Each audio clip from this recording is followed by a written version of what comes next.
এদিকে সাবেক আইনমন্ত্রী আনিসুল হক এবং সাবেক প্রধানমন্ত্রী শেখ হাসিনা বেসরকারি শিল্প ও বিনিয়োগ উপদেষ্টা সালমান এফ রহমানকে ডিবি কার্যালয়ে নেওয়া হয়েছে।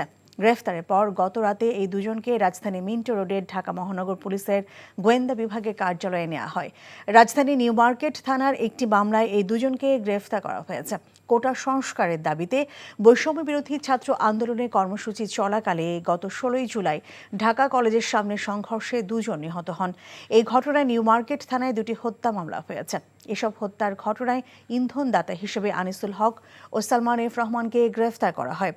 গত রাতে ডিএমপির জনসংযোগ বিভাগ থেকে জানানো হয়, নৌপথে পালিয়ে যাওয়ার সময় ঢাকার সদরঘাট এলাকা থেকে আনিসুল হক ও সালমান এফ রহমানকে গ্রেফতার করে পুলিশ।